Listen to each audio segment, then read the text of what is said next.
Hello everyone, my name is Divsra and welcome back to Attila Total War, but this is not a campaign. There's not a campaign at all. This is actually a part of Dragonheart's community league, in which myself and a few other Total War YouTubers, and maybe non-YouTubers, I'm actually not sure about that. I think you actually have non-YouTubers as well. But basically, several players, Total War players, me among them, are basically playing against one another in matches, and yeah, that is part of a Dragonheart initiative, and I'll link both him and his channel down below. So basically, this is my match against ArrynGaming. So, the format is like this.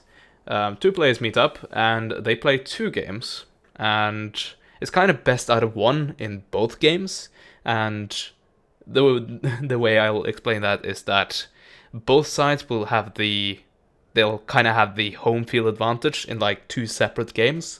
So once we played our two games, then we say, okay, so was it the 2-1? That's impossible, never mind. Was the 2-2? Was it or was the 1-1 basically? So the if someone got 2-2 in terms of matches, then he gets 3 points, I believe, in the overall league system. And if it goes 1-1, well, I'm guessing you get 1 point each. I'm actually not too sure about that, but hopefully I'll get some clarification on that later on. But anyway, so this is my first match against ArrynGaming, and of course I'll leave the link to his channel in the description down below, and you should go and subscribe to him because, well, he doesn't have that many subscribers, so I'm sure he would love to have some more. So this is the first game, and I had the home field advantage in this one. So what does that mean? Well, it means for a starter, I picked a game. I originally wanted to choose Walter Samurai, but he didn't have that, so I would have to respect that. So instead it turned out to be Attila. And the other thing that comes with the home field advantage is the opportunity to choose the rules. So I basically went very simply and said no artillery, no elephants, and maximum 2 horse archers. So that's my rules, and with that I'll jump into this first game. I'll show both games here, by the way. Also, should be noted that I didn't know about this. I didn't know what unit he was bringing, but as we can take a look at from my army, I brought I believe this is the standard British general, like the lowest one, and I also brought 3 spear units, just in case he had a bunch of the cavalry, which we kind of did, but well, we'll see about that. And I brought a lot of Huskarls, because I freaking love Huskarls. Also, Viking Raiders, I believe. Sorry, it's very long since I played either the British or multiplayer at all. So yeah, with that, and the load time being over, I'll jump. We'll get straight to it.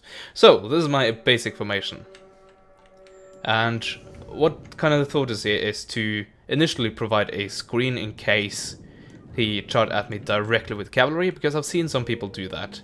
And it's also a tactic you can definitely use yourself if he has, well, if your enemy has like sword units that aren't, well, they don't have shields, they don't have any formations. Basically, Huskarls are a very good target for some surprise charge like that. At least they used to be. Once again, it's a very long time since I actually played any multiplayer in this game. But anyway, so I have the initial line just to blunt any sudden cavalry attacks. But I saw that he actually had all his cavalry over on this flank, so I basically took all my cavalry, which may have been a little bit more than I really should have, and well, basically placed them opposite to him. And okay, I can actually... okay, never mind. I thought this would be hidden on the in the replay as well, but never mind. So I couldn't see any of this. I didn't know he had another cavalry unit, which was his general.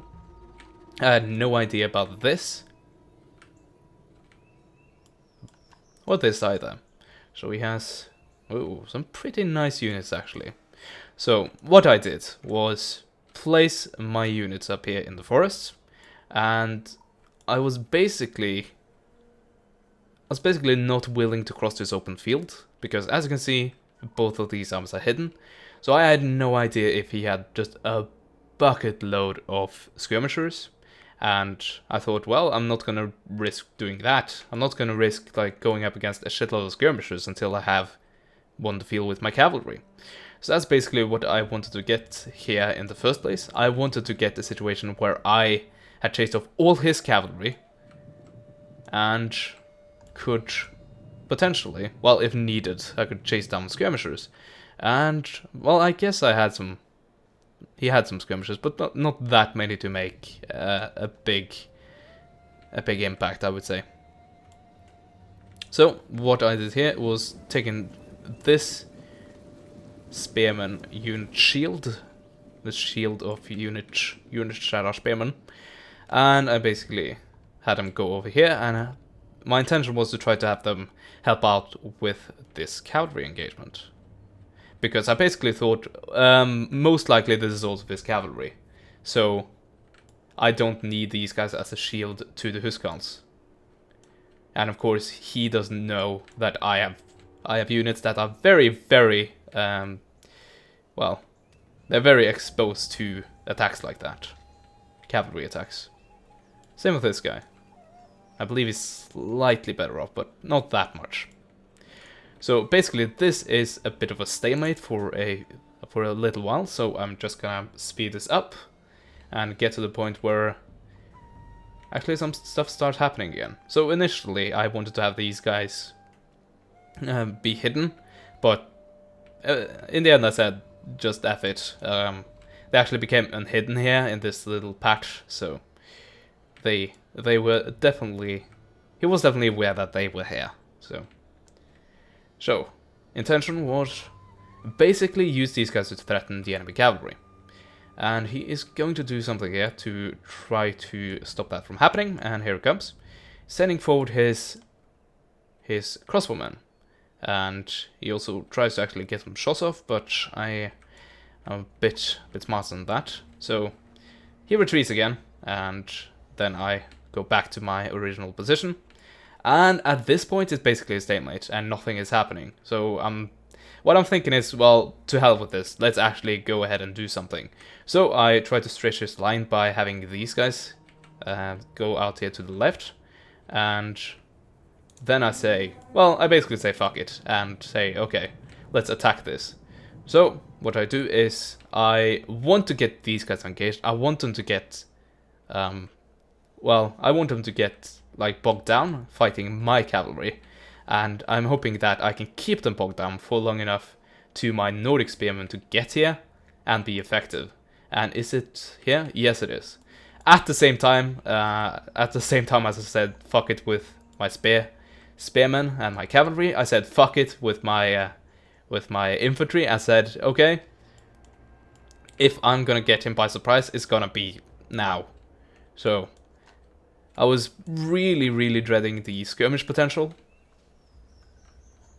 but turns out it wasn't that bad. Anyway, let's get back to a normal speed. So, cavalry engaged, and here as well. The only problem is that, frankly, his cavalry is superior. Thankfully, I have more cavalry, and I also have the spearmen, so that is what I can use to actually get ahead in this fight. So, at this point, I'm rushing into this forest right here, and I'm starting to notice these units, and I'm basically trying to click as many attack orders as quickly as possible, and you can see my movements here aren't really, not really anything specific until we start to get into the forest here. Anyway, you can see my cavalry is actually starting to lose in 1-on-1 engagements, which is not good, but as I said, I actually have the cavalry advantage in terms of numbers, so it's not going to go that badly. At the same time, I'm starting to get spear units into all of this, and in spite of this guy being a pain, it's actually going to not go that badly for me. So, I believe this guy has come back from routing, so that's pretty good. I also have a few of those guys coming here. So, I managed to get a charge off. And thanks to all of these guys having two-handed axes, I'm actually doing very well against them. And I also had more units than he did, so I managed to, well, I didn't manage to do it that well. I was kind of more focused over here, But I tried to get this guy over on and like envelop the flank, and I kind of managed to do it, but not really. But as you can see, my Huskars are starting to just chop down his forces, and at the same time, I'm winning some cavalry engagements here, and as you can see, thanks to a few spear units here and there, I'm actually starting to win overall. Of course, these guys are a slight pain for my spearmen, and my spearmen aren't really having the best of times, but overall, it's going relatively well, although in some places it's not going that amazingly. But at the main body of infantry, I am just crushing him. It's one-sided as all hell. So he also allowed me to get to skirmishers because he didn't have them in skirmish mode, and yeah, I prefer to not have them in skirmish mode. But of course, it does mean that, well, you have to really baby them every step of the way, and yeah. If you're not paying attention, then that happens. So basically, right now, I have the general units surrounded, and I have a few units going off to either chase routing units or trying to reroute units that has come back. So in terms of cavalry, I have some cavalry units coming back. He has 2 cavalry units that are still up and running, although a bit damaged. But at this point, overall, his army is losing completely, and his general, yeah, there we go, his general died, and that is pretty much the nail in the coffin. The final nail in the coffin, I should say. So, a few individual skirmishers still remain. Skirmishes, not skirmishers, still remain. But there they go, and that was a quick, not a quick, a close victory for me. I think it wasn't that close. I actually, well, let's say that my cavalry got slaughtered. I still had a frick ton of Huskars, so I think I would have won that even if my cavalry didn't win that. Although you could argue that that was really more of a draw here in this part of the battlefield. Anyway, let's end that replay, and do we get... Yes, we do. Okay, so here we can take a look. You can see the Huskars, they are the MVP of this round. You can see some of my cavalry, ooh, they didn't do a good job at all. And he definitely had the superior cavalry. This guy is probably the guy that had to fight against my spearmen, and... Oh, also... that's pretty nice. I didn't realize that. Fighting against, well, maybe this guy. So, Huskars, definitely the thing that won me this. And... well, I guess the superiority in terms of cavalry numbers that allowed me to not get slaughtered by his cavalry, which was honestly superior. And yeah, we have the same number of men, and he lost double of what I did. So I consider that not a close victory, really, to be honest, but it was a good fight. Anyway, that was the first game, and we're going to jump straight into game 2, which was played on another game, which you probably are very familiar with. Rome 2. So this is the second game where Arryn had the home field advantage, and his rules were, well, they were interesting. They were basically, let me just try to remember this correctly. Yeah, maximum 4 cavalry excluding the general, so you could have 5 if you count the general, which I see both of us were having. And then he said basically no skirmishers. No skirmishers, that was interesting to me. But anyway, he also said no, I believe no elephants. Actually, I can't remember properly. It definitely said no chariots. Okay, yeah, I don't believe he said no artillery. That was the thing. Anyway, so following these rules, I decided to do what I often do. I tend to be an animal of habit, unfortunately. Definitely, unfortunately, this situation where, well, it didn't pan out that great for me, the choice of army. So I usually go for strong cavalry, so I did. I have 4 units of noble riders, which I really, really love. And unfortunately, due to the fund settings, I didn't have the money to buy my beloved chosen swordsman, whatever the Swebby has. So basically what he has gone for is awful cavalry, but a shitload of infantry. So I basically thought I was going to lose this from the beginning, and I realized that pretty quickly. So I thought basically my only chance here is to completely destroy his cavalry immediately, and then pray that these guys can hold for long enough to be a good anvil for my cavalry attacks, for my cavalry hammer. So yeah, basically, initially I wanted to have a cavalry engagement not too close to his lines, so he could come in and ruin my day, or at least try to ruin my day with reinforcement of veteran legionaries and stuff like that. But yeah, I'm horribly outnumbered there. So I managed to actually do what I tried to do. I managed to get the cavalry engagement on relatively my terms, I would say. These guys will try to interfere, but these guys are dropping rapidly compared to my superior cavalry. And this is a... well, it's not the best decision in my opinion, but it definitely goes in my favor here, so I'm not going to complain about it. So, here we're actually able to have a cavalry engagement completely undisturbed by infantry. But as you can see, the infantry is now coming over and it's actually starting to do a lot of damage. Or trying to do a lot of damage, but currently they're not doing that much. So, he's advancing, I'm advancing, and I'm basically saying charge because I know these guys have a significant charge bonus. So I thought I'd try to use that to the best of my ability, because I need to use everything to the best of my ability if I am to win this.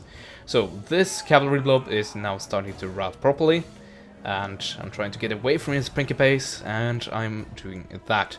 Same over here, I am completely destroying his cavalry, but his strength doesn't lie in his cavalry, so honestly it doesn't really matter. I'm actually winning this Astari engagement, but the Astari, they're not really an amazing unit. So right now I'm thinking, hey, can I do this? I'm starting to rout some units, but of course these are the, well, to be honest, quite crappy units comparatively. So I'm trying to find the best anvil to hit my hammer on here, and I find it. So I get a few nice hammer and anvil charges in, and this was a blunder, by the way. I'm charging straight into these units, thinking that these guys are stronger than they are. They're quite strong, but they're not as strong as I really hoped they were. So I got these Wolf Warriors engaged with the Principes, and the Principes are actually going to do really well against me. Well, better than I hoped for. So right now he is starting, with his huge amount of men, is starting to just grind through my front lines. As you can see, he has 2 units on me here, and these guys are good warriors, but they're not that good. Also, they're actually inferior in terms of weapon damage, for example. I guess it's not that weird, considering that some of them are just carrying clubs. I know some of them are carrying axes, but yeah. Anyway, I tried to go for his general and just cut off the head of the snake and hope that that would trigger some morale problems for them. Unfortunately, this is not Attila. Also, I'm not actually certain if I did kill him. But yes. So I'm still trying to get some desperate hammer ramble charges in, but unfortunately my units are starting to rout. As you can see, this flank is now down to 1 unit and they are dropping rapidly. And even with them, some good hammer and anvil charges coming in, it's not enough to actually break them. So at this point I pretty much think, well, this is game. This is definitely game. I take a look at the balance bar and yeah, it's pretty conclusive as to which direction this is going. So I basically commit my cavalry, I believe. I don't think I tried to pull them out again. So I'm basically committed to losing horribly right now. No riders are getting surrounded, and even with 88 kills, they rout. Oh, there we go. Yeah, I tried to go for his cavalry again, but it's not gonna matter too much. I win this engagement, but as with that, it's not gonna matter too much. So all I stand back with is quite a few damaged Wolf Warriors. 3 in fact. No, 2 actually. Most of my remaining units are cavalry, and well, I do have great cavalry, so I guess that should almost be a given. But this cavalry, no matter how strong it isn't strong enough to deal with this many men. So, at this point, I've resigned myself, and do I quit the game? I think maybe. I think I quit the game, but anyway, I call GG at this point, so. And as you can see, there it goes. Yeah, I think I gave up, but most of my stuff were already wavering. But anyway, that was a good game from ArrynGaming. He definitely had an army that was superior to mine. It definitely was one that, well, I wouldn't say countered my tactics, because it didn't have that many spear units. It didn't have any spear units, in fact. But it definitely was an army that fought well against the army I brought. And so, because of that, shame on me. Anyway, that concludes that my game against Arryn was 1-1 in terms of games, which means it ends in a draw. So I say good game to ArrynGaming, and once again, his channel will be in the description, so go and check him out. And I'm looking forward to the next game in the series, which is against someone I have no idea as to who it is.